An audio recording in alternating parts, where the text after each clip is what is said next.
Hi, my name is Oma, your host on Straight Talk with Oma. Straight Talk with Oma is an online magazine program designed to bring divergent opinions on conversations around social, political, religious, and cultural. It was birthed in 2020 amidst the coronavirus pandemic and the exigencies of the time. In 2020, we had over 15 episodes with over 10 credible panelists on our program. I'd like to take this moment to thank all our panelists for 2020 for a job well done. May I also thank our viewers, our friends, our fans for your likes, your comments, and your shares.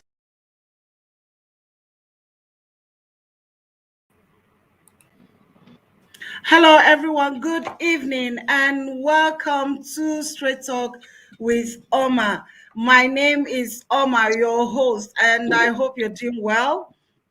Hope you had a fantastic Sunday afternoon. I understand across the country, a lot of churches ended their praying and fasting for 2022. And I do really wish you a fantastic year and do hope that God answers all your petitions and make this year a favorable one for you and your household. Welcome to today's episode. This is the debut on Sunday, our first in the year. And I'm super excited that we're back on track.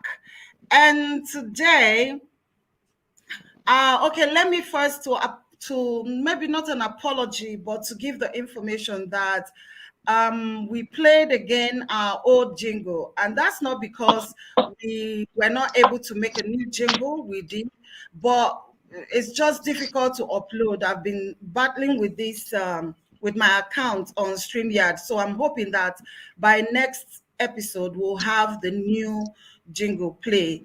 So please, it's not like we are casual or we're not serious. We are very serious, and we're chasing after excellence. Thank you so much. Let me see how many people we already have joining us. So hello, Ngozi. Good evening. Good evening, Ngozi. Hi. Good evening, Theodora. Hi, darling. Good evening. And welcome to Straight Talk with Oma. Yes, so good evening to our guests. Okay. Like you're seeing, we have a delectable lady. In fact, before we came on live, I just told her that I've gained so much in just few seconds chit chat. My guest is an incredible person, and I don't know why I have not been able to connect at that level. She's so open-minded like me. These are people with no guile. Once you meet them, you know everything about them in 1 second, and their life, I'm telling you, and they're like me. They are not ashamed to share their life history or their journey with you. And I think that's a mark of greatness and power. People with power, they are not afraid to share. To be vulnerable to anybody. They are not. So I'm super delighted that somehow I'm able to connect with my guest today. So let me read to you. My guest today is Ochudo Okojokwu Ayi. She is an architect and a certified NLP practitioner, emotional intelligence, anger management, and fear mastery coach with special interest in personal development, capacity building, and personal branding. Her passion is to expose people to their own inner strengths so that they can become successful and purposeful at whatever they do. Ochudo does this by coaching, inspiring, like she just inspired me now, motivating, teaching, training, and empowering her clients. And she believed they deserve to be more. She believed that people deserve to be more, to do more, and achieve more. She has held trainings, workshops, and webinars to over 1,000 participants on how to set profitable goals and eliminate fear. Ochudo is the founder of the Personal Branding for Success on Facebook, a community where they share information on how to meaningfully brand and equip your people as leaders in their own niche. Ochudo has mentored many youth on different platforms, and she is happily married with kids. And you can see that handsome baby boy there. And recently, Ochudo published, or she has joined the League of Authors as she published her book, The Ultimate Guide to Transformational Personal Retreats. The Ultimate Guide to Transformational Ultimate Retreats. And that she will talk to us a little bit more on that book later on our conversation. Good evening, Ochudo, and welcome to Straight Up with Oma. Thank you, Oma, and thank you to your guests. I see their comments extending. I thank you for having me. I'm really honored to be your first guest this year. I trust that this year is going to be awesome for the platform, and you're going to be going places. It's our prayer. Amen. So thank you for having me. Amen. Thank you. And to my little bubble, welcome to Straight Talk with Oma, sweetie pie. That's the distinguished chairman for today's event, or today's conversation. Yes, sir. Yes. Okay, so without wasting much time, let's start our conversation from where we always like to start. Now, Straight Talk with Oma, for us, this year is a year of deliberateness. So we think that preparedness is the springboard to success. How prepared are you, or are we, for that little shift towards success this year? Just like the church has finished her 21 days praying and fasting, and I know that a lot of people wrote out resolutions, New Year resolutions, or plans for the year. My question is, how prepared are we to make that little shift to achieving our aim, or what we have designed to achieve this year? I don't believe there's anyone who has not got some plans or something to say or they are working towards. So, but the issue isn't just about writing them down, it's about moving to achieving these plans for the year or years to come. And for me, people like me, I am not a long-term goal planner. I can't even consider myself short time, because I don't know the span of what short time is. I'm just someone of a year, 2 years maximum plan, 2 years, So today we're here with this coach, Ochudo, to talk about preparedness, deliberate start of fall 2022. And that will take me to the first question, which I'd like her to start off from. Ochudo, what is planning, and why is that necessary for success? What is planning? Okay. So this is a great topic, and this is a great time to actually be talking about this. And up until recently, I don't know, maybe it existed in the circles of people who were already succeeding. But in the circles of the average people, planning wasn't considered a thing. Most of us just decided to leave him alone. Sorry about that. No, it's fine. Just decided to wing it. Many of us didn't think that planning was a thing. We just hoped that at the time we needed whatever, God would provide. And so we grew up not realizing that we could actually predict the outcome of our lives. And so personally, I took this decision. I've always been someone who knew that planning made a difference, but it took a lot to decide to sit down and start planning. And that process, the process of putting together a group of activities and resources required to reach a desired goal is planning. And my journey started with making up my mind that this a certain year, about a couple of years ago, maybe 5 or 6 years ago, I really wanted to improve my income. That was the beginning of the journey. And so I sat down and I wrote down all the things that I needed to do, all the activities I considered important, and the resources I would need. I didn't realize then that what was coming naturally to me wasn't commonplace to many people. So I put all those things down, and then I began to break them into smaller bits. I gave myself quarters, I gave myself half of the year, I gave myself a 12-month span. And then that was the beginning. Once I started making gentle progress, I realized that, oh my God, this is a hack of life. And if you can figure this thing out and do it deliberately, honey. Yeah, this one is nicer. Sorry, please. If you can figure this out and do it deliberately, your life will end up in a different place, completely different from how it started.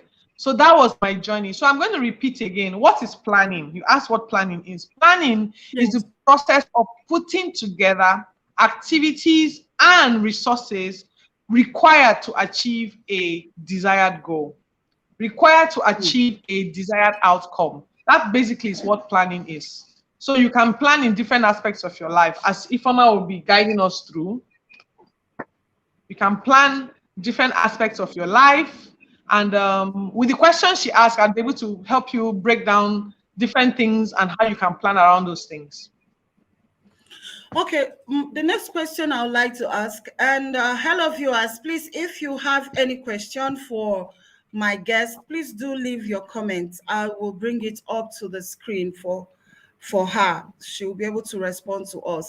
Now, the next question we would like to ask is, I'm already working, and I work so I work, and I know that I have to go to work this year. So I've already started going to work. And also for someone who is in business, they're already in business. It's not like they want to start business, because most times those of us are the laymen, we will think that planning, when you come to the discussion on planning, is only for those, maybe you want to do something and so you start planning for it. But what if, like, I'm already a worker or I have a business? Why do I need to? What is in planning? Why do I need to plan for this year? Why should planning be a necessary ingredient to my year? Okay. Sorry, my guest. Please, if you see me looking away, it's not intentional. My little rugrat here tends to be moving around. I just want to keep him and guide him so that he doesn't go out of focus. Okay, so everyone and everything requires planning. And there are many reasons why you should plan. And planning does not necessarily mean it has to be at the beginning of something. Some of us started life without planning and then figured out somewhere in the middle of life that we needed to plan. So the essence of planning is not necessarily, oh, it must be only when I'm starting something. Planning can be, oh my goodness, stop that.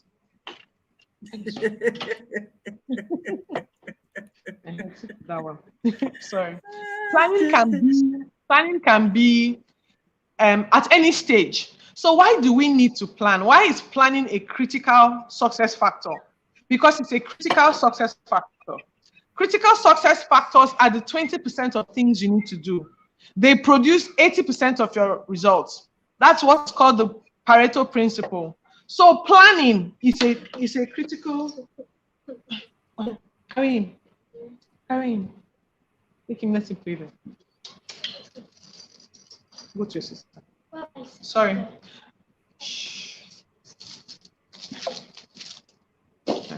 People are distracting mommy badly. Take this one. Okay, take him away. So planning. I'm so happy that we have a topic. I'm so happy that there's an aspect we're going to talk about. I didn't know this was going to happen today.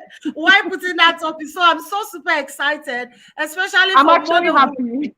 Yes, so can also plan, like Dr. Jennifer. Dr. Jennifer just said something, and she said motherhood, multitasking. So we're going I'm glad that it's part of our conversation. So it's happening Yes. at the moment. Yes, yes. Okay. Live and direct. So Yes. planning is necessary at any stage of your process because you need foresight. That's the first thing that planning provides. When you sit down to plan, you actually take time to think a bit further than your current circumstances. That's why you plan. So planning provides foresight. Whatever stage of whether your business, whether your job, whether your life, whether relationship, whether parenting, and you wake up that morning and you decide that, look, we need to make progress and I need to plan. Fine. Planning will give you foresight. It will help you think a bit more deeply about things that you naturally will not think about when you're on your feet moving. Another thing that planning does is it helps provide clarity. More than anything else, clarity is a critical factor to anyone's progress. Clarity is so powerful. Okay, let me give a perfect example. Imagine you see someone on the road driving. The person is driving slowly, so you are a bit irritable. You are driving behind the person, and you start honking. Move now! What are you doing? What are you doing? What is happening to that person usually is the person is not clear about where he's going to. So he's slowing down. He's asking for directions. He's checking the house numbers. He actually is supposed to be going to number 34 TOS Benson, for instance. But right now he's on a bit to a Kiway Street, and he's confused. Lack of clarity is that's what happens to people who do not have clarity.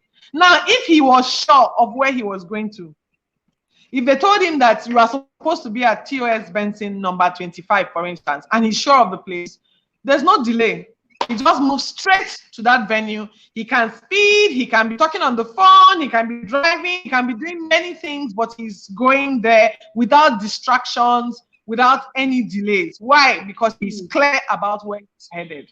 So planning, once you are able to plan and you have a direction, it is easy to get to that direction. If I have a target that I want to make ₦1 million this month, for instance, and I'm currently at 500 and something thousand, I know what next I need to do. But if I haven't planned and decided that I want to make ₦1 million, I'm still going to be faffing around. I won't know when to put more effort. I won't know how much energy I require. I won't have sat down to talk about the various angles that the money can come because I haven't decided. So planning provides clarity.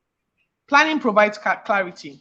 Another reason why you must plan is planning helps you preserve your energy for the right things. Wow. We can be doing many things. We can be up and about.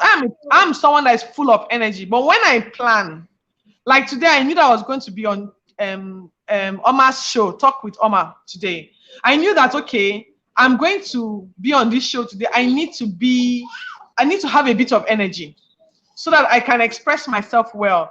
And so I thought about myself, what normally builds my mental energy? Okay, if I read a good book, or if I watch a nice movie that makes me feel excited, and then if I make sure that my home, I don't have like any outstanding task that will keep nagging me mentally, I'll be ready and in time for the show. So I had planned for it. I had done quite a few things today, and when the time came, I went and gave my baby a bath.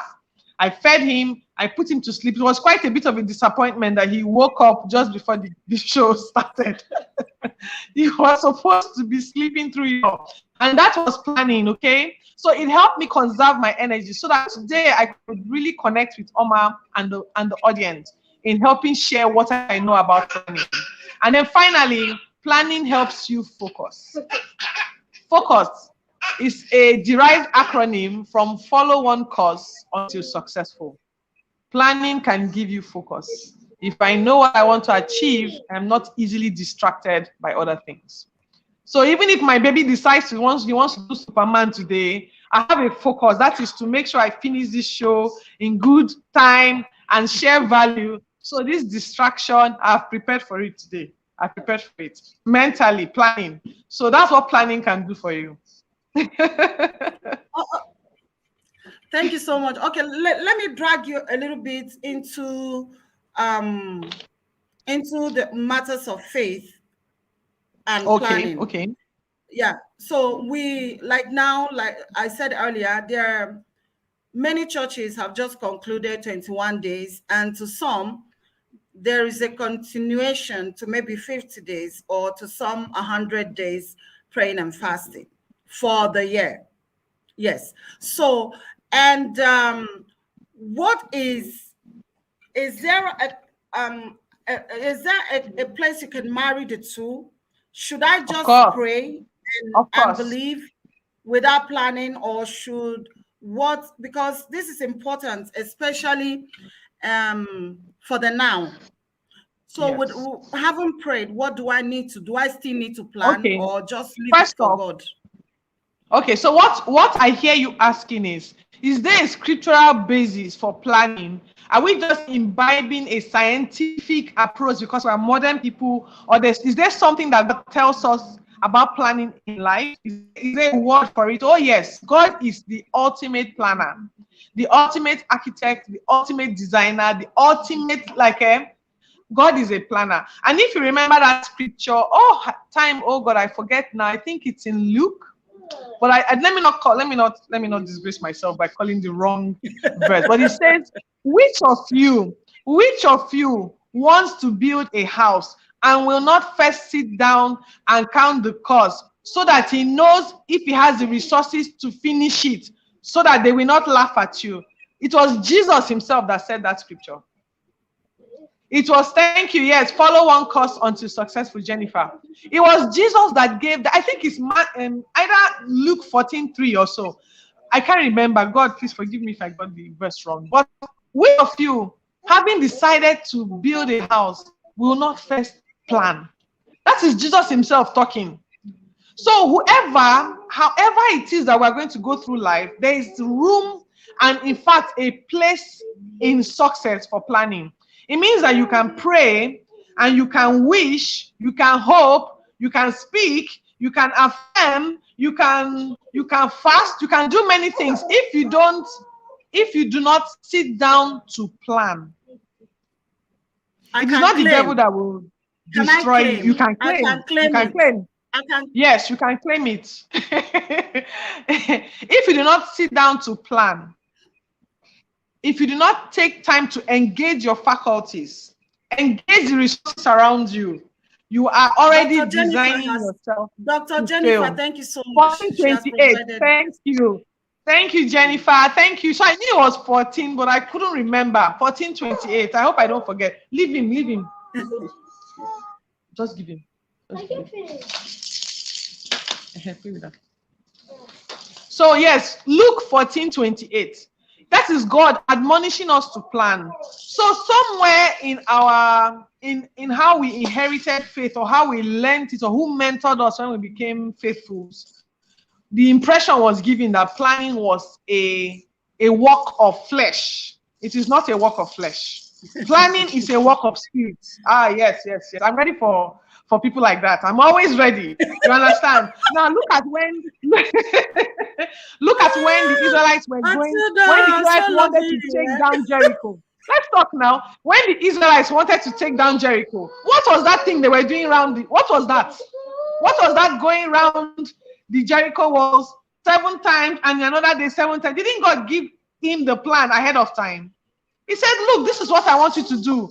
No matter how strong you are, you cannot win these people. Look at the plan. If Joshua had refused to follow that plan, they would not have brought down Jericho. So Exactly. everybody requires, see, the Jericho in front of you may be I don't know what obstacles are standing in front of you. Is it fear? Is it education? Is it relationship? It's a Jericho. You need a plan. You need a structured plan, and then the thing about planning is try to follow through to the end. Try to follow through to the end. Don't have a plan, stop halfway and then say, it didn't work, because sometimes we don't follow through to the end. Okay, so planning is a major aspect of what God does. God is constantly, at least at the beginning, he was constantly planning. Everything was strategic.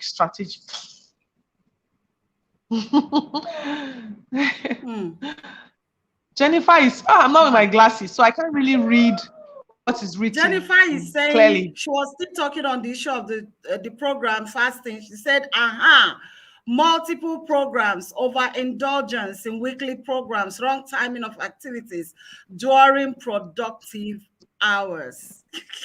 We're going to talk about how to schedule your plans. It's great to be actively involved in every, for people of faith, it's great to connect. Do not forsake the gathering of yourselves together, isn't it? But every single person in this world has an assignment. The person who is a teacher, there's a specific amount of time you spend in that particular gathering, and there's a specific amount of time you spend preparing for his lectures. If you don't schedule your plans well, you will fail in the area that God has called you to fail. Somebody who is an intercessor, for instance, may require more time preparing how to pray than somebody who is I don't know, maybe he gives to the cause. I'm sorry. Preparing somebody who gives to the cause, okay? Somebody who is a singer, for instance, requires another type of planning. So in all of what we do, scheduling your time appropriately will give you a robust result. That is, desired results will come to pass. Otherwise, you will have results, so not just the type you want. And that is why we have people who, for instance, I know one guy in my secondary school. This guy was such a faith-filled person, you know. But when it was time for prep, he would be praying. Of course, when we wrote exams, I'm telling you, he was the biggest loser. He failed so woefully, and it affected the faith of the younger ones who were looking up to him. And the reason was simple. He was misappropriating time. When he ought to be studying, he would be praying. When he ought to be, he would be evangelizing. Is evangelizing bad? God forbid. Evangelizing is a tool. Evangelizing is part of the ingredients that Christianity needs to grow. But there is time for evangelizing, time for studying, if you use the time for study to do something else, you will reap the result of using the time for study for the wrong thing. If you use the time for prayer to do another thing, you will reap the results of somebody who is failing to pray at the right time. So the essence is to balance it. Balance, even in a lot of activities in church, is balance. It's not every activity that you may necessarily need to attend. It's not every group you should belong to. It's not everything you should attend. You should be very selective about the things you attend, so that it gives you time to actually be outside doing the work of God. Because attending in church is we are feeding. Then there's a part for doing. So when we have come to church to be re-energized, we can't be in church every day overfeeding. If you feed, you'll be constipated. And a lot of people are spiritually constipated. So, but I don't want to dwell too much on matters of faith. I hope that I've made my point a bit, that yes, God is a planner, and God plans appropriately. There's time for rest, there's time for activities, there's time for study, there's time for action. I hope that somebody here, yes, work-life balance is key. Yeah, that's Jennifer. Yeah. Yes, this her comment brings us to the next. You know, when I said we're going to talk about how do you leverage on time with the multiplicity of activities that you have, which you have talked about in the faith side. Now let's bring it down to the home care. How would the rudiments of planning help for my business? Home care, children, schooling, and all that. How would the rudiments of planning help me in achieving that balance? Okay. So I will always share a lot from my own personal experiences and perspectives. I don't really believe in teaching what other people have experienced if I've not experienced it myself. So one of the things that I've come to understand is that work-life balance is possible. And here are the tricks to it. Number one, you have to set and follow a schedule. I just mentioned that you can follow a schedule. So you need to schedule your life. You need to have times for X, times for Y, and times for Z. And what will make you have taken time to think it through and planned it. So that means you have thought that if I plan it, this thing will be beneficial to me. So you want to stick to it as much as possible. Of course, you can't always, because life happens. And so you want to follow the schedule as much as possible.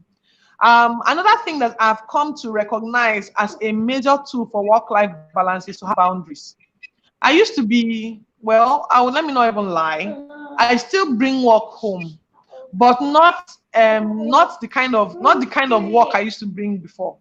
I used to bring work home and I'd work through the weekend. I'm very conscious of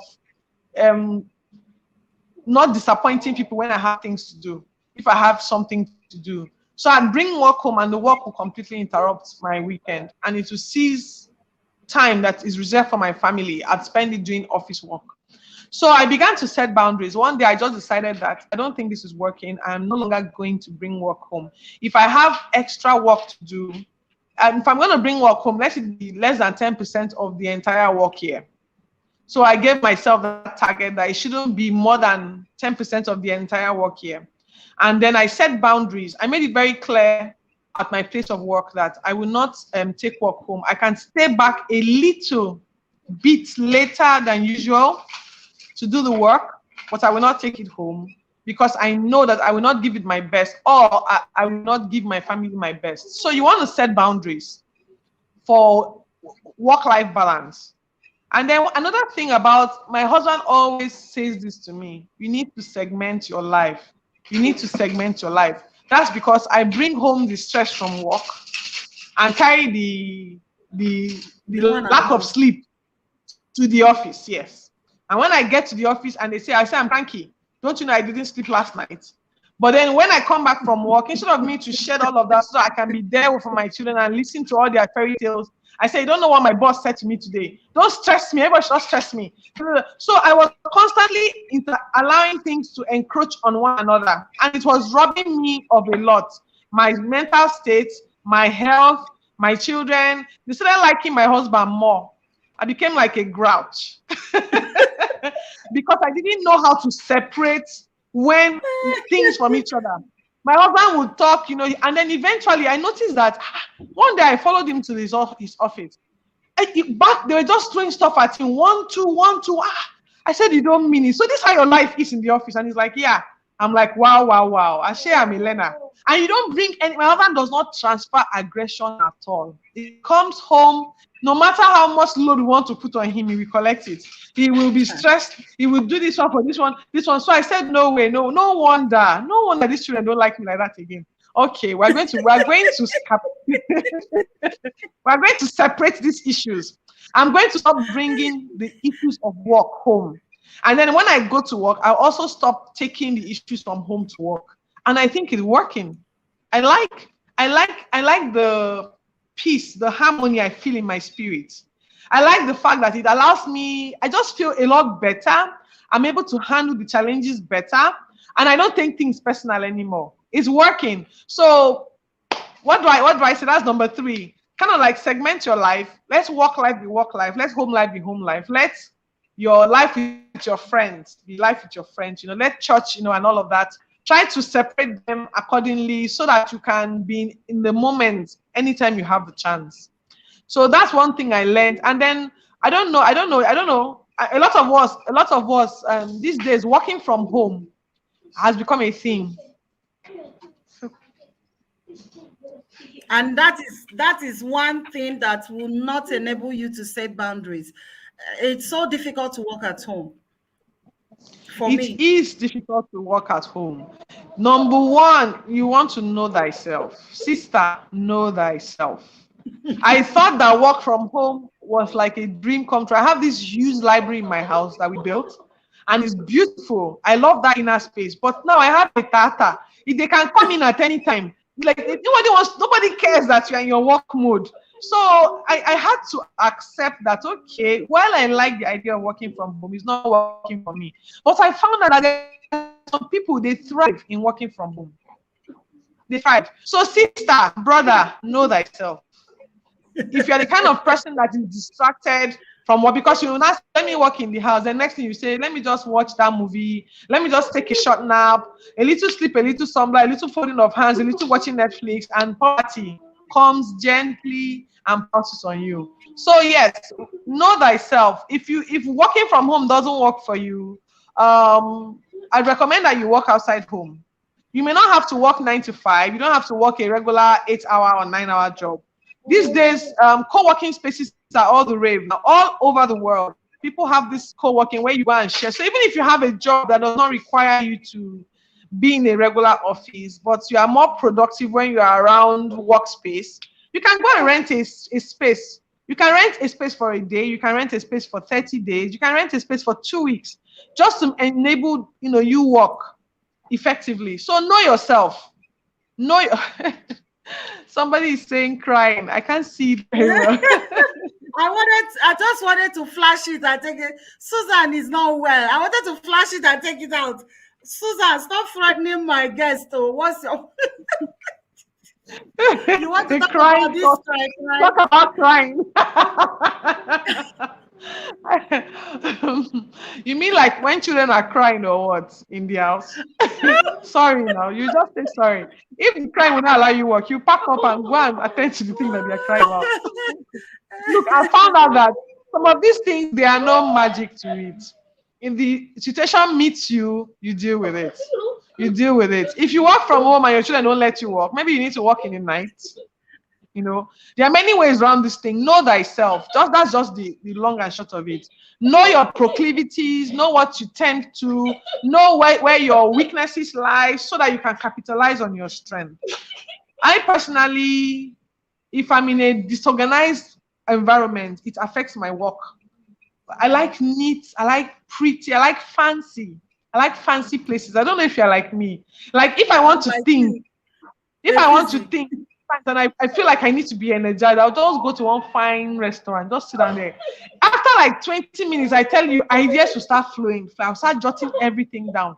But the kind of disorganization, there are days my house is like that, and then there are days that the total opposite. So when I see that this holiday time, these people are not going to allow me to be functional. They're not going to allow me to be productive. I will go and look for one small space to rent in town, and maybe I'll go like twice a week or 3 times a week, and get my mental work done. So you want to balance it, okay? Know yourself.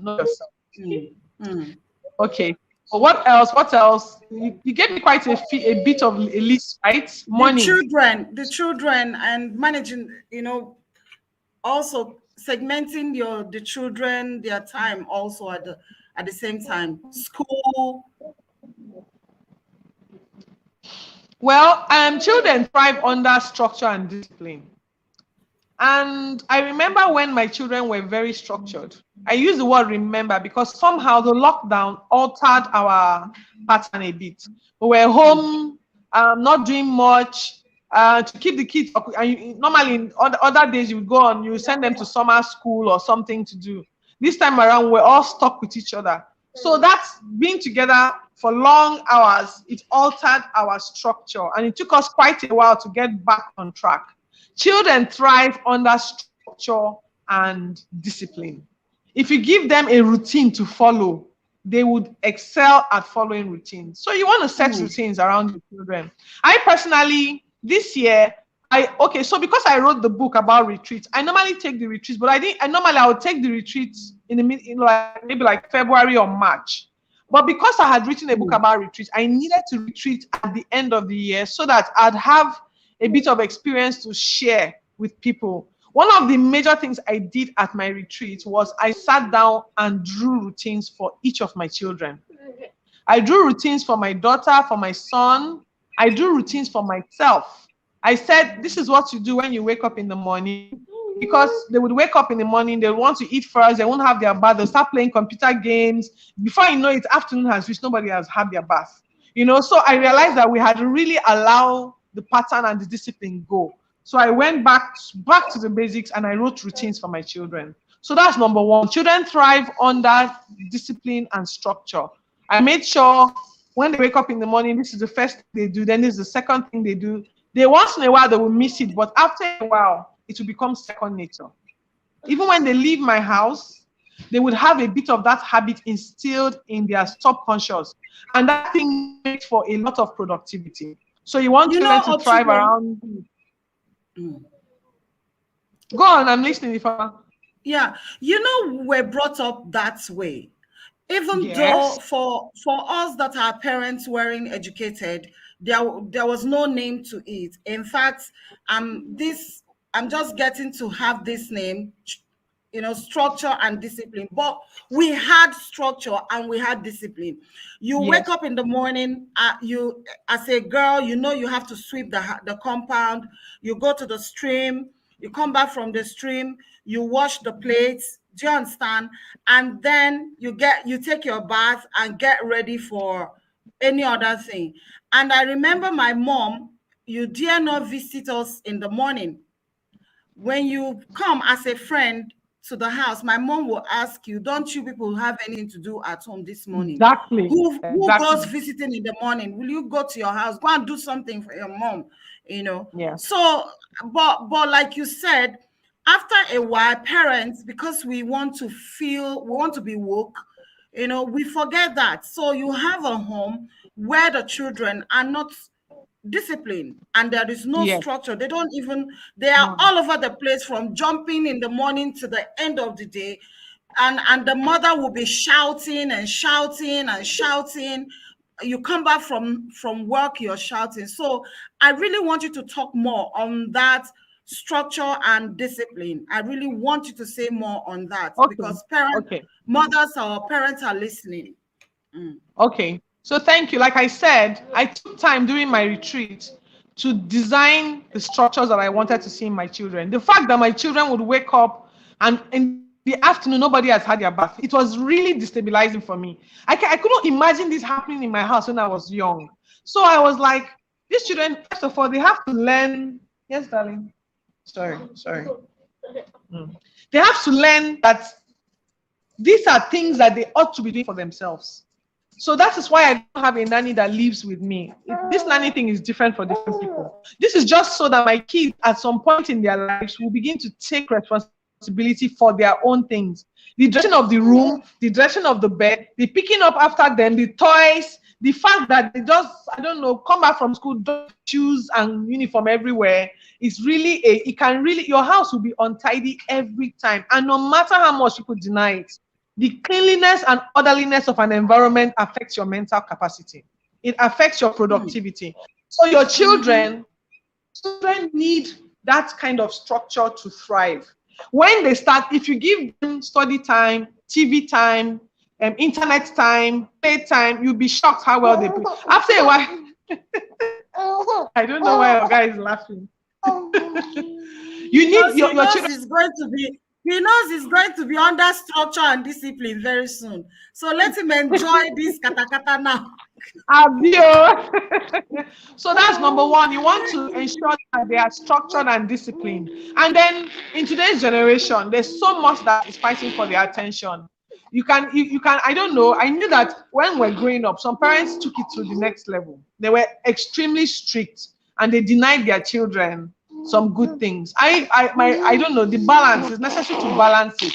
Otherwise, when the children fly out of the nest, they will go to the extreme to prove or to enjoy their independence. So you want to make sure you design.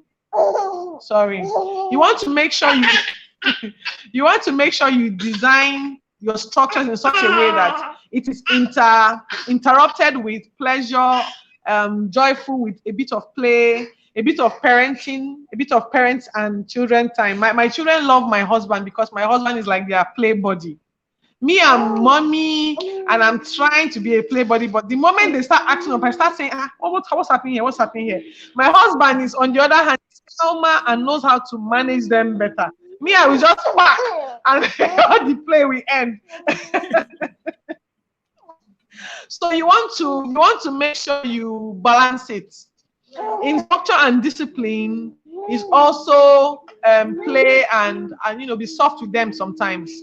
Another thing you want that I notice children desire in why are you making noise like this?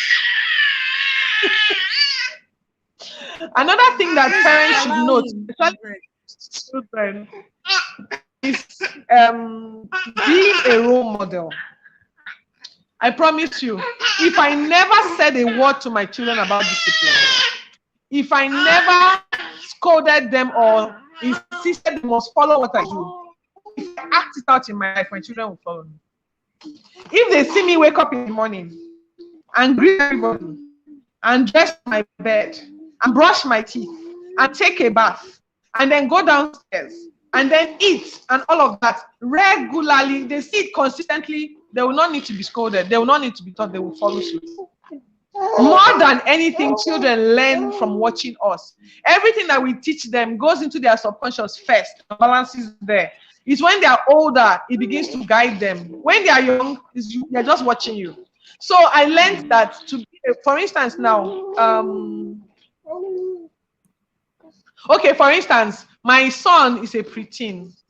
He has gotten to the stage now that he wants to be making guide. There's one kind of, he wants to dress in a certain way to show that he's now a teenager. And he would wear some, like he wear one jeans, the next day. What is going on here? Is it that you don't have enough clothes that you are repeating these jeans? Go and change it. Mommy, no, this is how we look. The jeans has to be dirty. I say, Lala, it's not possible. So instead of shouting, I have one jeans too in the house that is one knicker like that. I have worn it 1,000 times. It is as brown. And one day he said, hey, but my own is like that too now. I said, my God. So how can I have no right to scold this boy about wearing these dirty jeans? When I have that jeans for me is for cleaning the house, working out on a Saturday morning, when you want to do some early morning chores, you just wear that knicker. But my son has seen it as a standard. So how do I convince him that no, I'm just being lazy? I had to now make sure that my jeans are clean.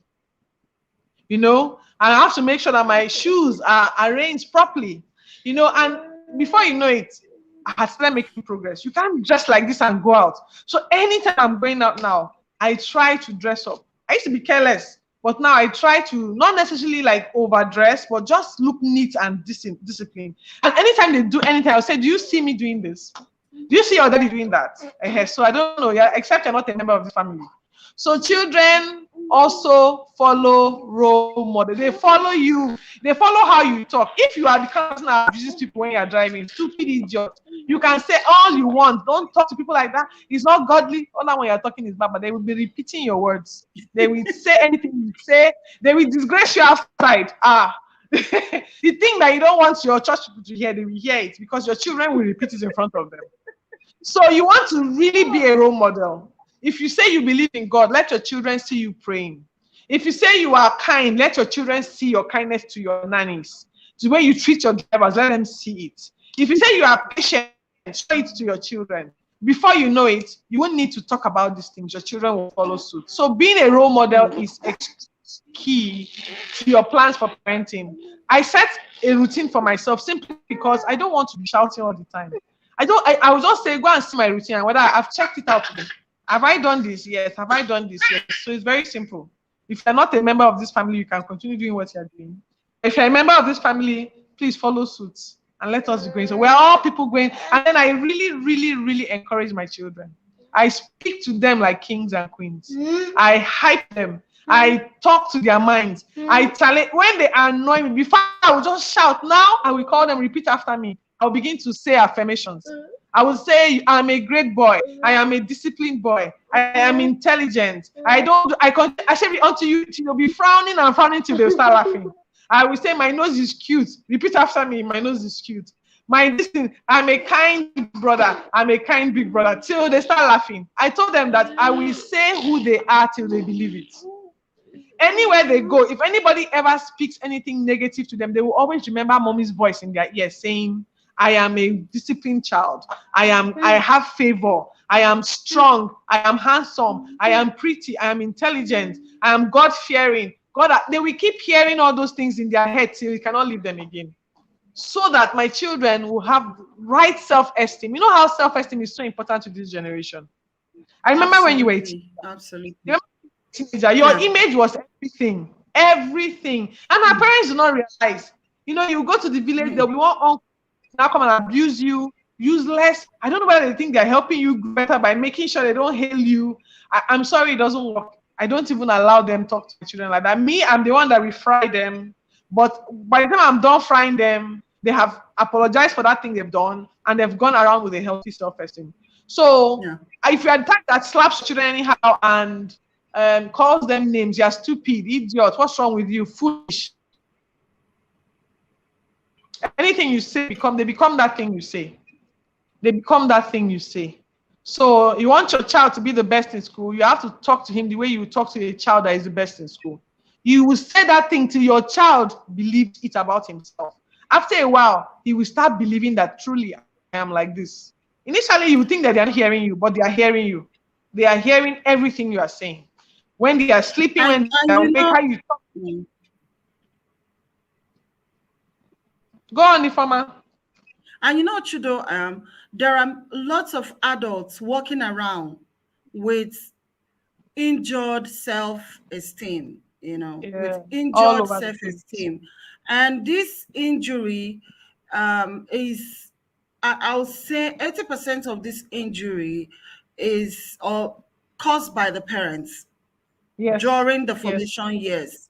Like what you said, when you keep insulting children, abusing them, telling them they are good for nothing, look at your stupid boy. How did something happened last 2 weeks? My brother we were in conference call with his son in Canada. And this boy, he's 16, to 17. And there was this issue with his bank account. So my brother was talking to him, and out of anger, he now says something. He said, I don't even know who he's, let me use this example. You resemble. I'm not sure you don't resemble me, Abi. You are not doing like I would do, something like that. I felt so bad, So I wedged in trying to I felt the boy's pain by what he said. Do you understand me?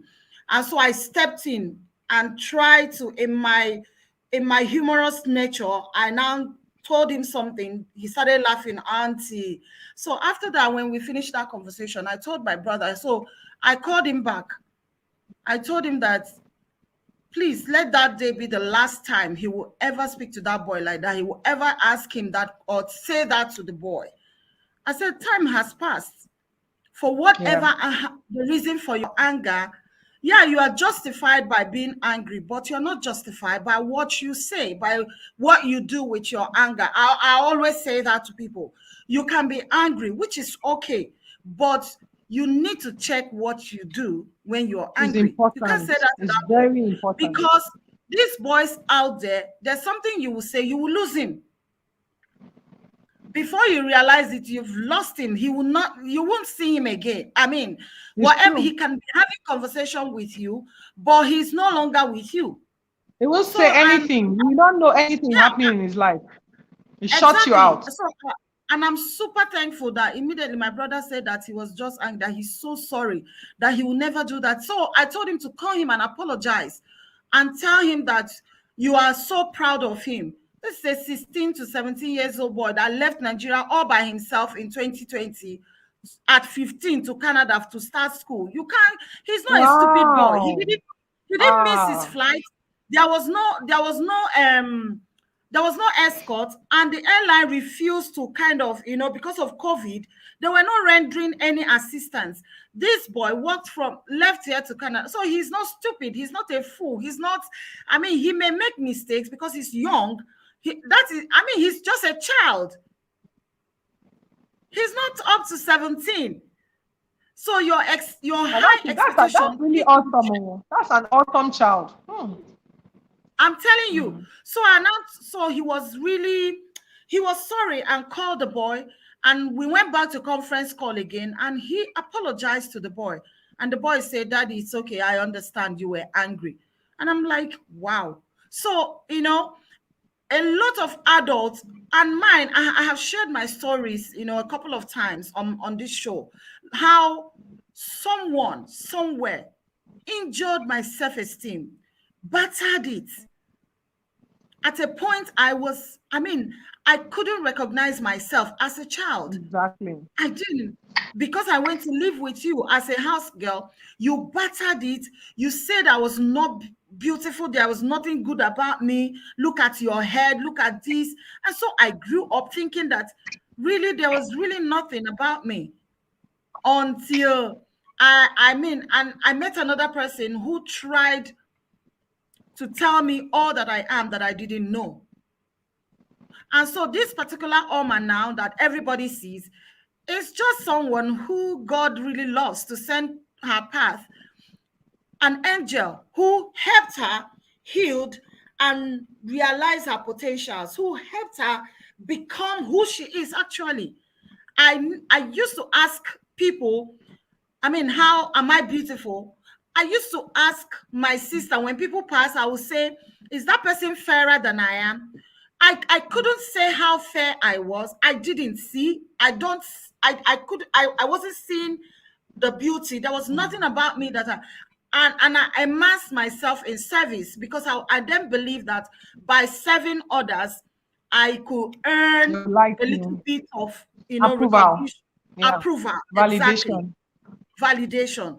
And a lot of adults are walking about. And if perhaps you find this video, I want to say that people like Ochudo are here to help you regain your confidence. She's a coach. She's a personal development coach. She's here to help you. And if you need to speak to someone, I keep saying it, please, I'm available. Send me a message inbox. I will connect you with Ochudo and we'll see what we can do to help you. And if you're a parent, please be careful of what you say to your children, Ochudo. Very important. I don't know if you have lost your line of thoughts by my interjection. No, not at all. Not at all. Not at all. Okay. I just want to add to what you're saying. I'm going to say something that many people don't like to admit. It is important that I said something about myself. I said, by the time my time comes, let God say I use everything that He puts inside me. So part of what we share to encourage people and to inspire and to give direction is our own life and our own mistakes. So I too, exactly. I think that I promise you, I don't think there are up to 20% Nigerians whose parents really knew how to speak to their children. Majority of us had our self-esteem battered without realizing it. Then it was the order of the day. It was how parenting was done. Those parents that spoke to their children in the way we do today, they were seen as weak or rapper parents. They were acquiring foreign behavior. That was foreign to our cultural practices. So majority of us are going around with some sort of childhood. Usually, it is called childhood adverse childhood trauma. Almost everybody that has a problem today, the angry husband who beats his wife, the thief in the office, the bandits, the terrorist has childhood trauma, adverse childhood trauma. So at different levels and at different stages, everyone is going around with some kind of injury that they need help for. Now, when I realized that God had called me to a better life, when I realized that there was more to me, I refused to sit down there and wish the pain away. I sought help from professionals. It affected me so badly that I didn't have money. This is me that I made my first million when I was in my 20s. By the time I had my first job, my boss then battered my self-esteem badly. Then my second job, I had to work with people. I was seen as those people that like to overdo. I'm a very driven person. I don't like to faff around anything that doesn't really give you a result. So I'd be working overtime. I was seen as those kind of over-sabi people.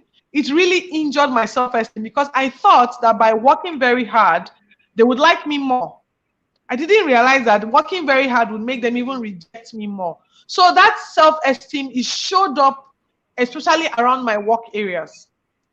So when I realized that I no longer want to fit in, I want to just be who God has called me to be. I want to pursue what God has called me to pursue. I had to stop and say, I am carrying a lot of pain. I need this pain to go. I'm saying this here to people listening that our generation accepts mental health breakdowns better than the past. So if you are struggling with your mental health, don't say, I will just wish it away. I will just pray it away. Let me tell you people something.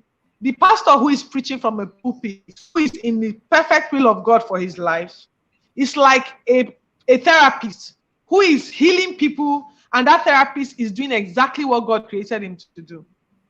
The results will be the same.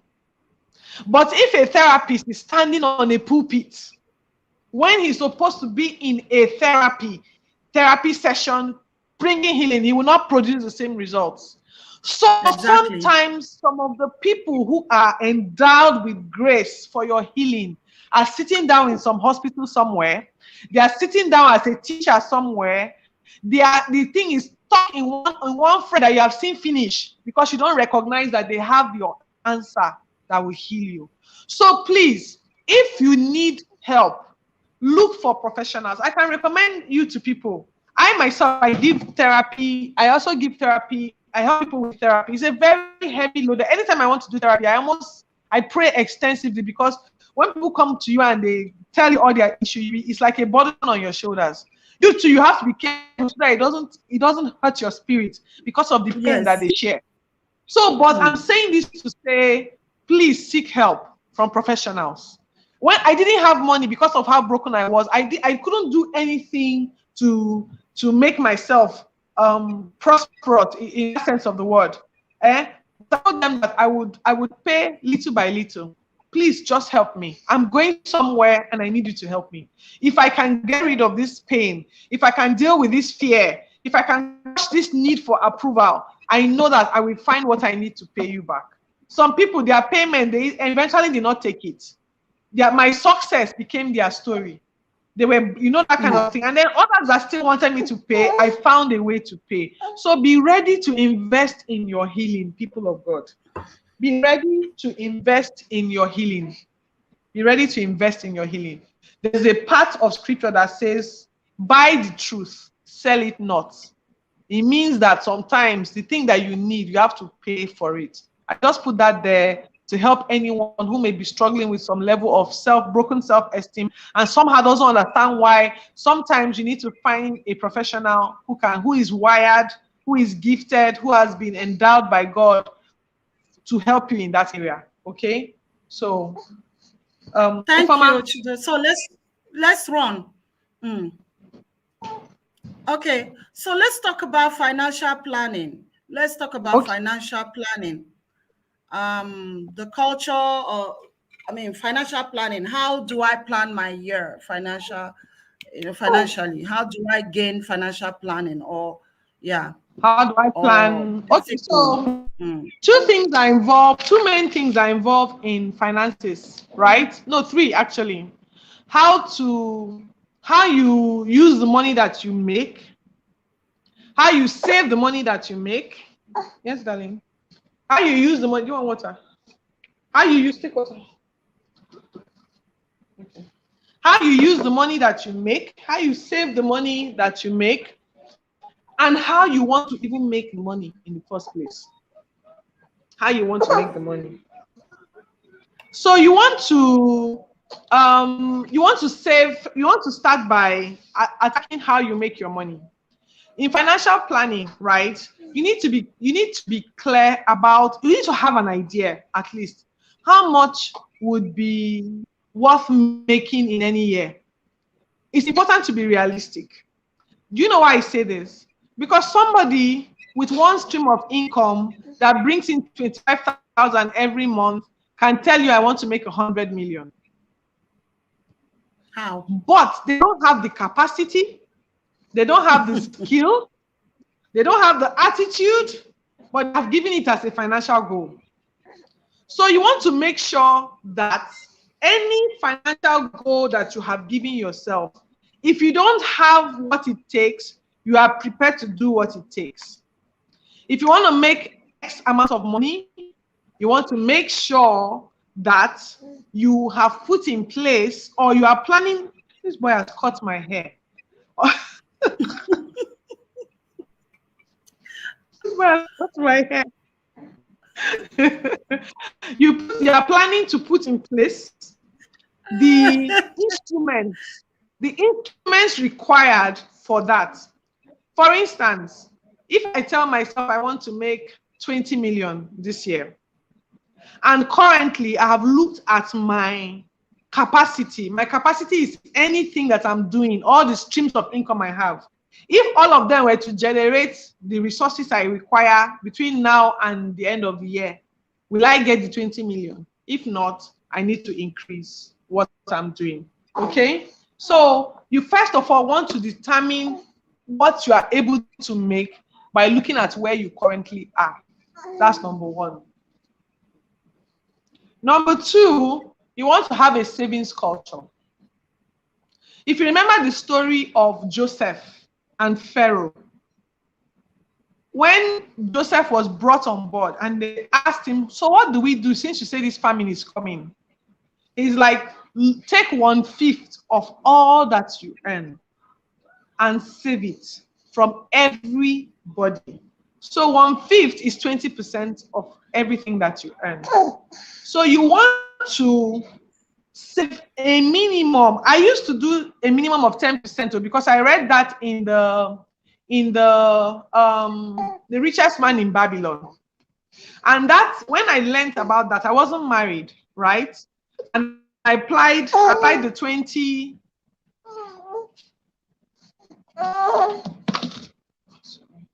Stop now, stop now. You're distracting mommy. What do you want? Okay. So you want to do the 20% of what you make, what you earn, as savings.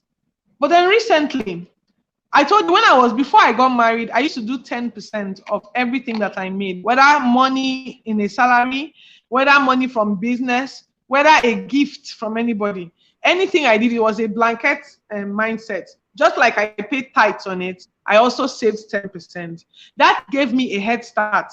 It's what helped me buy my first set of shares. It's what helped me buy the first set of lands that I bought while I was still unmarried. So just having that mindset, I just had money to invest in something. And I didn't spend the money carelessly. So I kept that philosophy. So now, when I became a student of the Bible, I saw that Joseph even proposed 20%. 20% of what you earn. So 20% is a good place to start. But if you don't have 20%, it's going to take too much out of your income. Do 10%. The essence is to develop a habit. You see, the things about goals and progress is that they become consistent habits. So that you stop thinking about it.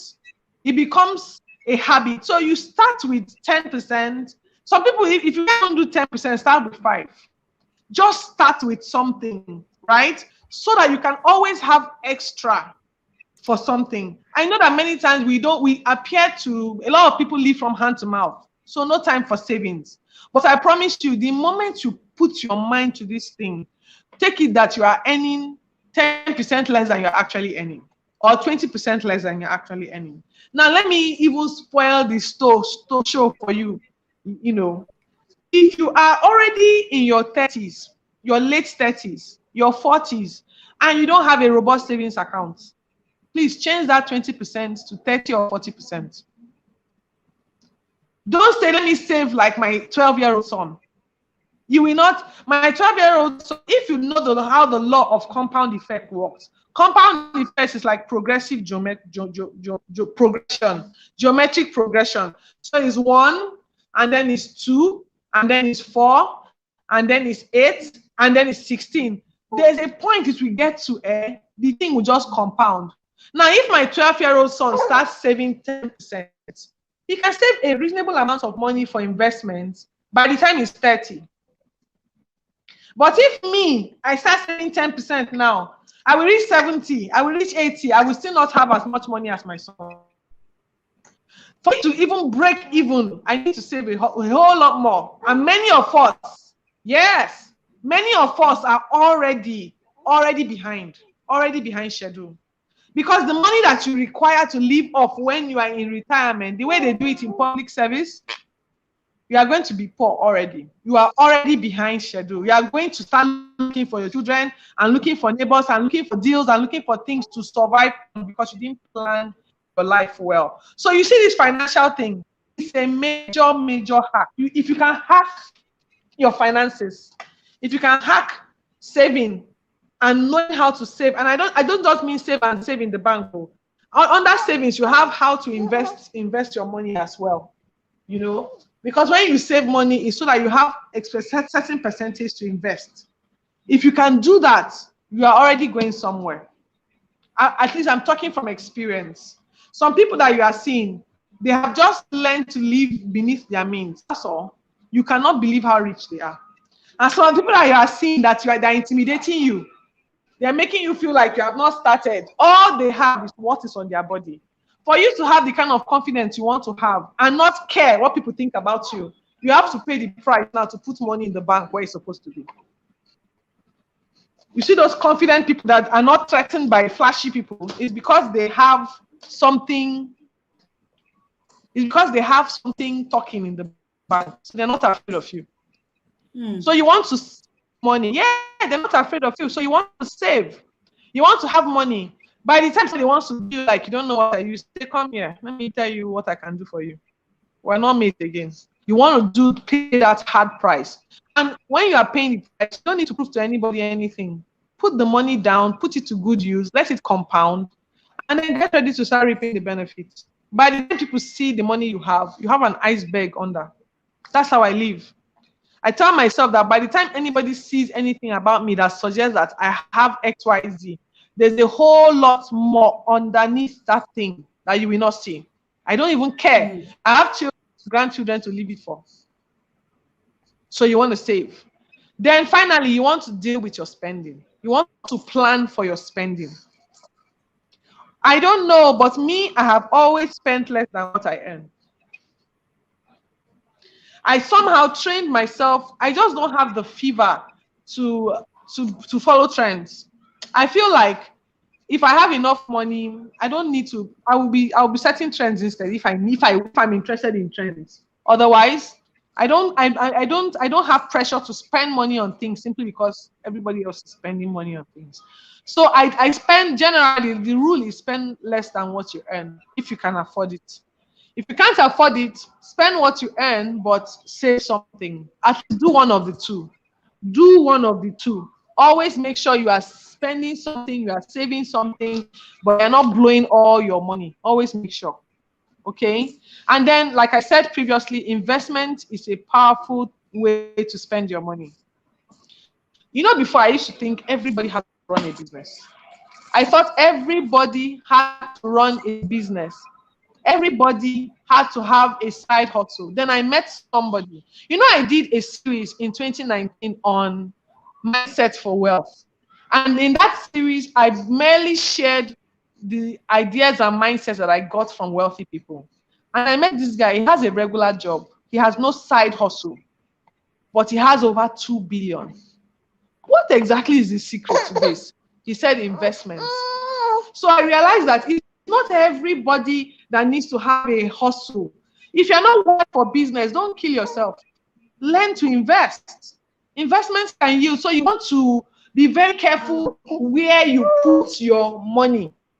Don't get carried away with all these investments. Bring 2 people and turn it over. They will pay you 50%. I don't mean those kinds of investments. I mean serious. You can buy shares in Apple today. You can buy shares in Coca-Cola. My mother-in-law has property. My mother-in-law has wealth on another level because she has all her investment in these big companies in Nigeria today. She has all these massive companies that have international whatever. She has shares in all of them. So every year she gets dividends. So with that dividend, without asking her children for anything, she has to travel on vacation every year. She has the means to fund it without stress. You know? So, yes, darling. Yes, darling. What is it? Okay, take water. Take water. Baby, Okay, sorry, okay. we're almost rounding off because of you, please. No, it's sleepy. Oh, okay. It's okay. Sorry. Goodbye. So you want to invest. So it was when I realized that it's possible. We just need to keep our eyes peeled for good opportunities. I don't follow bring in no. Please don't do anything that makes you not think about what you are investing in. Stop it. Take time and stop. You know what? I don't want to call the names, but you know those companies that approach you. They want you to make investments quickly. They tell you that if you don't do it now, someone will take your spot. Or convince you that if you will have a turnover for 50%, you will make XYZ amount in the shortest possible time. A company that hasn't been vetted and not verified, you are told to invest XYZ, and you are agreeing. You have a company that does not have a track record and you fall for it. See, let me tell you, a lot of these companies, let us be honest with ourselves, they key into our low-key greed. They can tell that you are somewhat greedy. They know that you don't really want to do the work, but you shall want the pay. So they will key into that low. Sometimes they're not even aware that you are exhibiting it.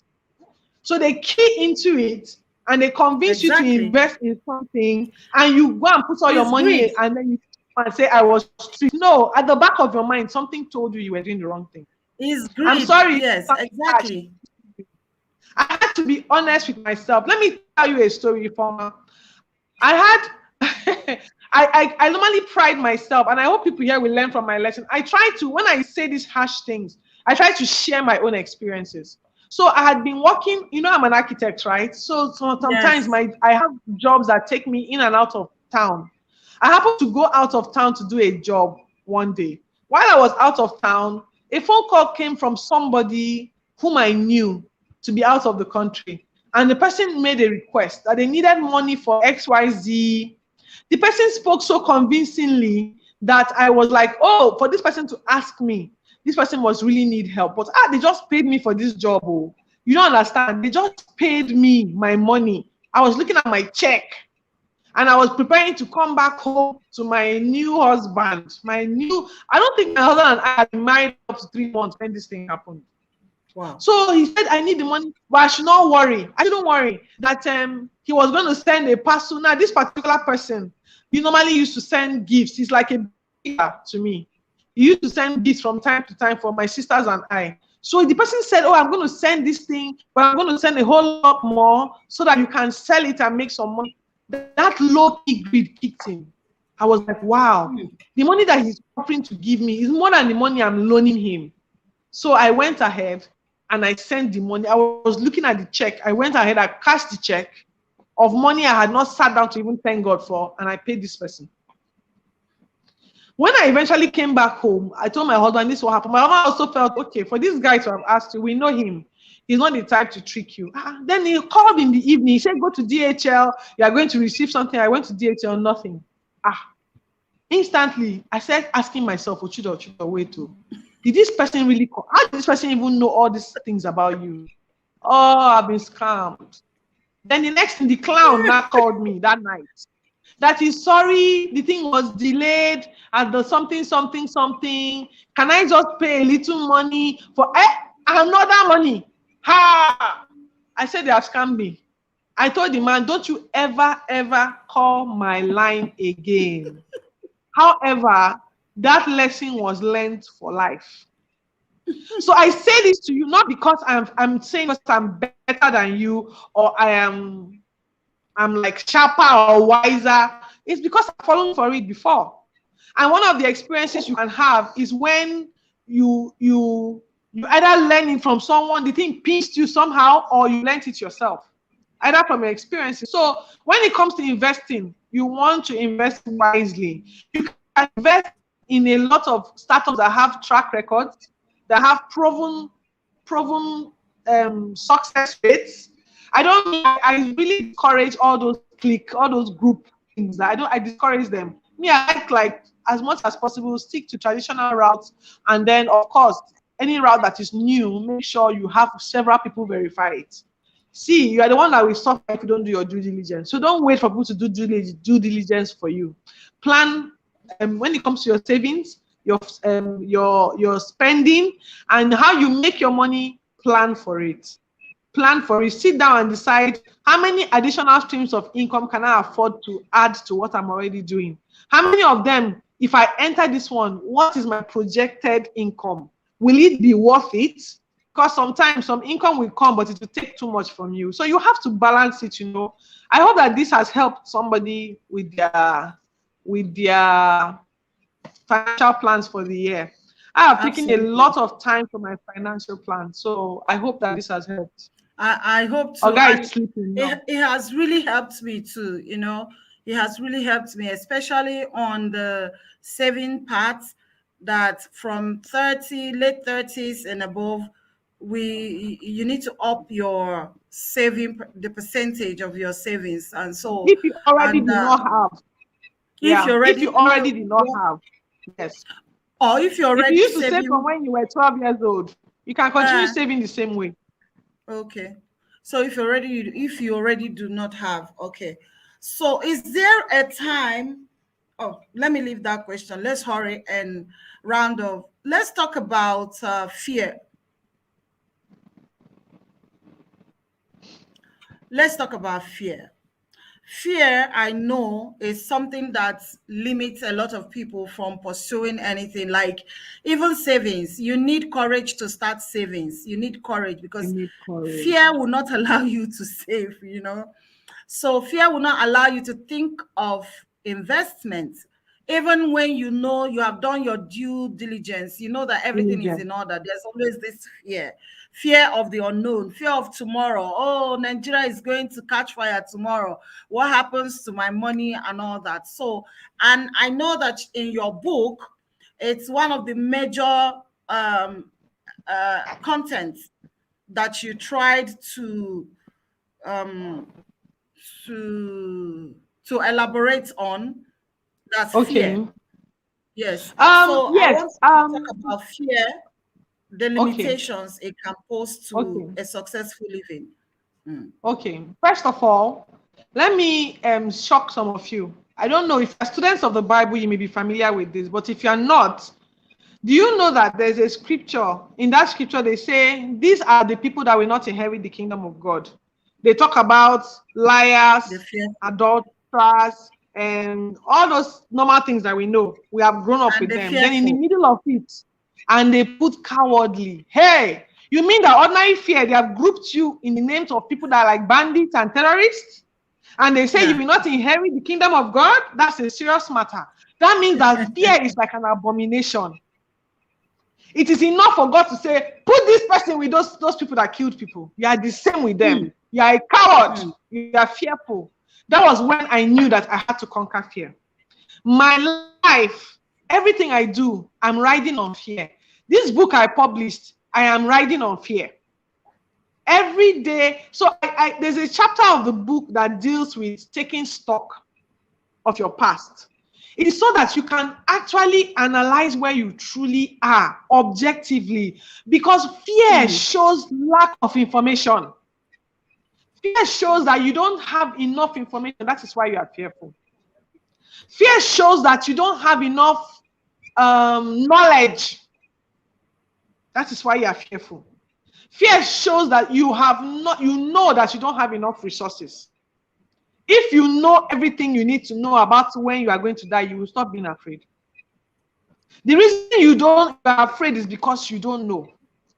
So one of the things that you want to do to crush fear is to confront the issue and face it head on. I was so afraid came online.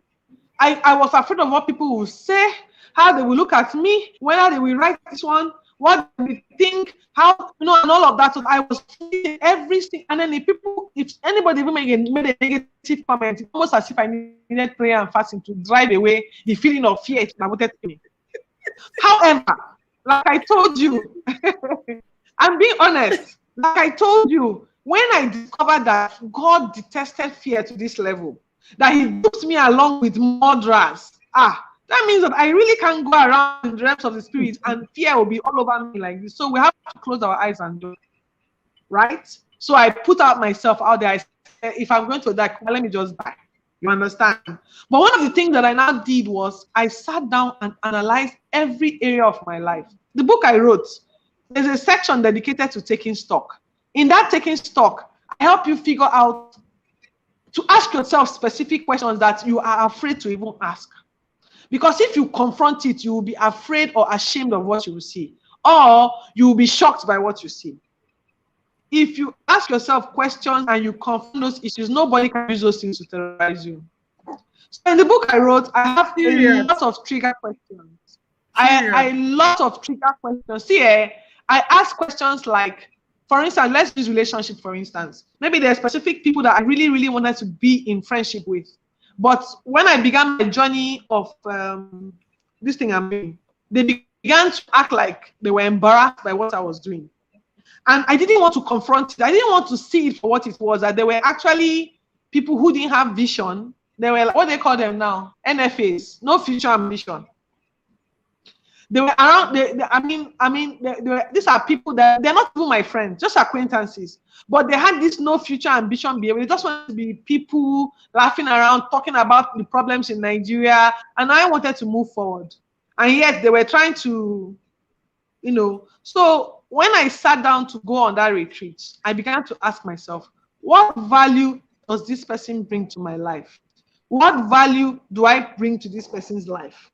Has this person improved? Like, I had to ask myself those difficult questions. Even as I was answering the questions, I got my answer.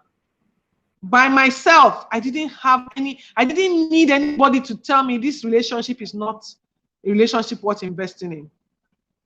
And then there were some relationships, because they challenge me. You want to dodge them. You want to reduce, you know what I'm saying now? Those relationships that anytime you hang around them, they challenge you.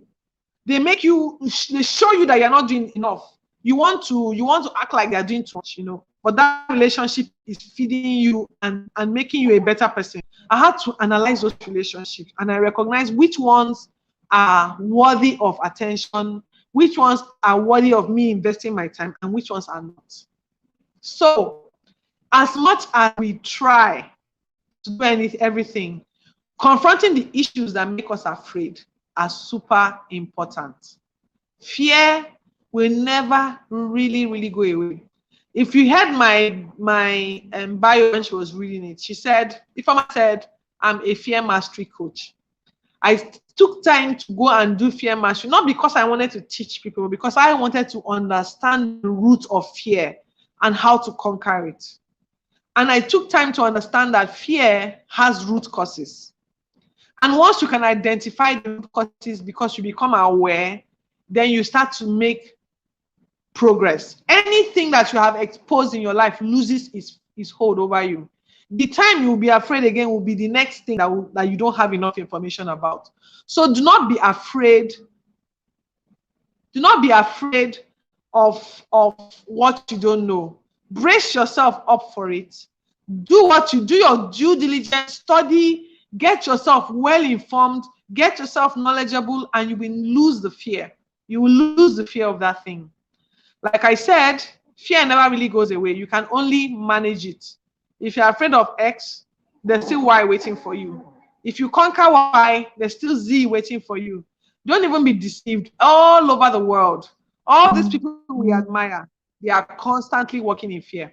Constantly working in fear. Every time they are conquering fear to move to the next thing. They are conquering fear to overcome. They are conquering fear to ride on. They are conquering fear every single day. So the fact that you are fearful does nothing to the story. You are just one of many people. The fact that you are exhibiting fear means that you are just one of many people who have to conquer fear every day. So if you've not taken anything away from me today, know that fear, you will never really get rid of fear. Because if you conquer fear at level A, there will be something at level B to make you afraid. So we ride on fear. We move from fear to fear to fear to fear till we get to the end of the journey. Shall bear in mind that if you allow yourself to deny yourself of life because of fear, they will group you with people that were killing people. And you'll be standing in line. And when they ask you, did you kill anybody? You will say, no, I was afraid. If that is the only reason you have to pursue some of the things God has given you, please embrace it. Do not walk in fear. Okay? If Thank you so much, Ochudo. Thank you. I was off this network, Wahala, the thing, but I'm grateful for this platform because you continued, and that was great. So let's just talk about your new book while we round off. Let's talk about your book. Okay. So can you my just new book, give us the? Do you have a picture from us so that you can show it on the screen? Do you have the picture? Unfortunately, I did not save it, but I'm going to put it on my wall after now. Okay, all right. So my new book is titled The Ultimate Guide to Transformational Personal Retreats. I learned about personal retreats in church. I learned about personal retreats in my church. The pastor would talk about personal retreats and everything, but I promise you, like many people are doing, if you go on this retreat, if you come out of the retreat, you won't really know what you did. You will not have direction. So I had tried going on retreat several times. And then one day I needed to go on a retreat at sometime in November to seek. I had a summit coming up and I needed guidance. I needed God's, I just needed some creativity. And I said, oh, I need to take a few days off and sit down and brood over this thing to find a solution. I needed to see, okay, what can I use as a guide? So I couldn't find anything. Right there, I knew that there will be many people like me who will need guidance. So I sat down and began to put all the things that I knew together.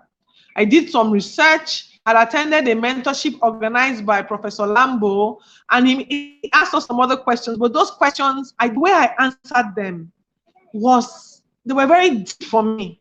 So I took the way I answered those questions and I merged it with my desire for a profitable retreat. And that became the book you have today. It is with a lot of fear and joy that I wrote that book.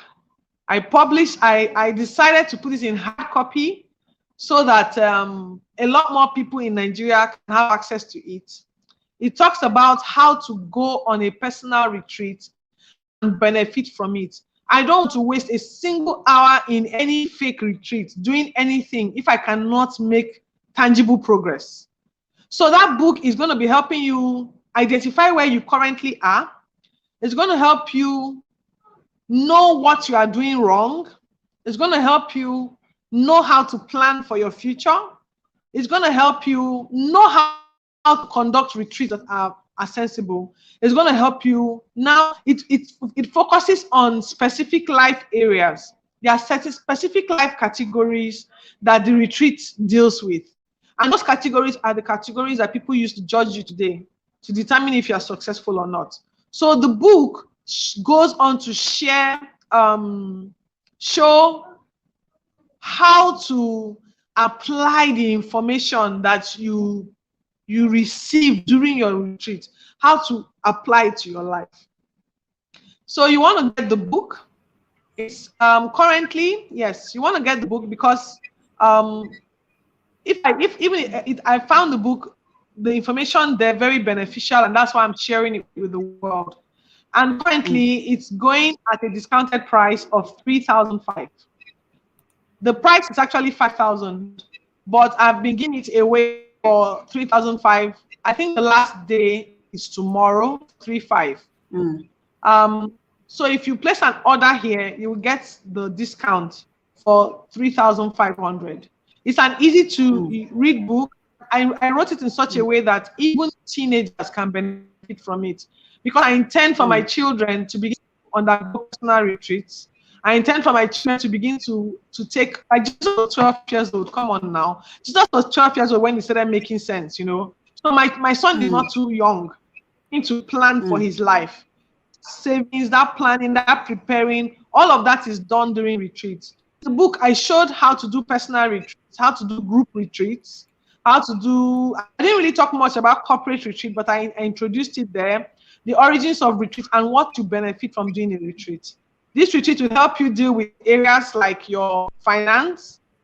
I addressed your spirituality. I addressed relationships and family. I addressed your education. I addressed your career.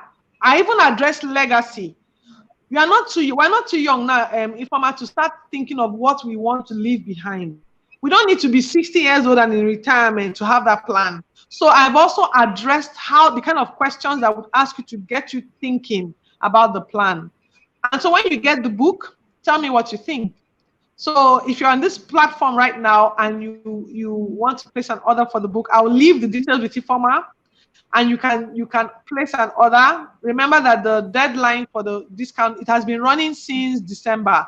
The deadline for the discount closes January 31st, after which the price reverts to 5,000. So if you can get it for 3,500, go ahead and get it. I currently have. Can I come in to ask for 1 more week extension because of this program, so that my viewers and those who will see this video afterwards will be able to cash in on that, because I'll also be able to make my own order. Please, for Straight Talk with Oma, can you give us 1 more week of grace? Is it possible? At your service. At your service. Thank you. We will adjust the portal so that it doesn't shut down on 3.5. We will adjust it. That's fine. Thank you. It will be an honor. It will be an honor to give your audience. I'll be happy to do so. So that's great. Thank you. Thank All they need to just say, if I I'm don't need to say anything, just contact me and say they saw it on the Oma show. So I'm thinking that maybe after, we'll try to schedule for a Wednesday or our midweek edition where we can, in a later date, where we can just have a book reading. Usually we do book reading here. Oh, really? Yes, we can talk about this book. So we'll see, Straight Up with Oma, we'll see how we can be able to purchase, even if it's 4. So we give out to few of our regulars, and they can study and take out chapters that mean much to them and how it's affecting them. So we'll talk about it on that midweek edition. We will let you know the dates we're coming on to talk about the book. All right. That would be great. That would be great. That would be great. We'll do that. I'll be happy to do so. Yes. So thank you so much, Oma and her audience. Thank you so much for your interactions. I wish I could read the comments, but I'm not with my glasses. So no, you can still see it when you log in later. They are there. Okay. When you watch the video afterwards, you can still see the comments. Okay. All right. So thank you very much. Thank you for allowing the baby interrupt the class today. Thank you, Ifeoma, for not. It's the joy of motherhood and the responsibilities that come with motherhood. This is nice, even though time will not permit us, because I truly would want you to go now so you can take care of him. We'll still talk about it, because sometimes people undermine in their reactions and responses the enormous inputs mothers put in, on by extension parents, what parents go through to have a work-home balance and have children being taken care of, why they do what they do. So this is a clear example, and this is so fantastic that it happened here. And I'm super proud of you, Ochudo, and how you're navigating through. You are my mentor now. I pick mentors all the time. I have different mentors on different issues of life. So I study them, and I'm fine-tuning my own life, hopefully to have a fantastic life too, like every other person, So I'm thankful, your openness, open-mindedness is it. Like Pastor would say, is the indeed of it for me. Thank you. Indeed. Indeed. Thank you very much. You remember that story? And great work you're doing. Okay. It's really indeed. No problem. Thank you for having me. Thank you for your platform. Thank you very Have a much. fantastic night. All right. Bye. Good night all. Good night, darling. Yeah.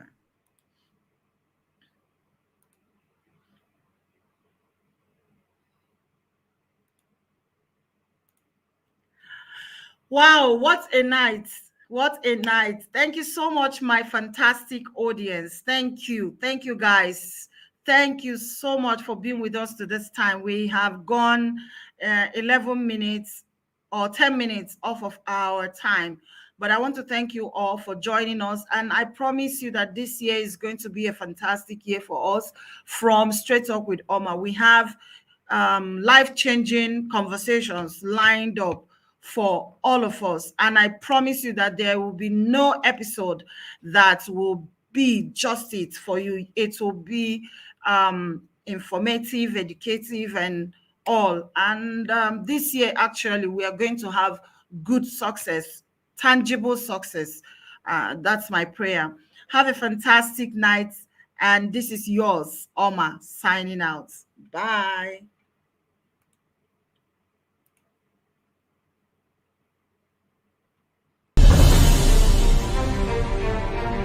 Hi, my name is Oma, your host on Straight Talk with Oma. Straight Talk with Oma is an online magazine program designed to bring divergent opinions on conversations around social, political, religious, and cultural. It was birthed in 2020 amidst the coronavirus pandemic and the exigencies of the time. In 2020, we had over 15 episodes with over 10 credible panelists on our program. I'd like to take this moment to thank all our panelists for 2020 for a job well done. May I also thank our viewers, our friends, our fans for your likes, your comments, and your shares.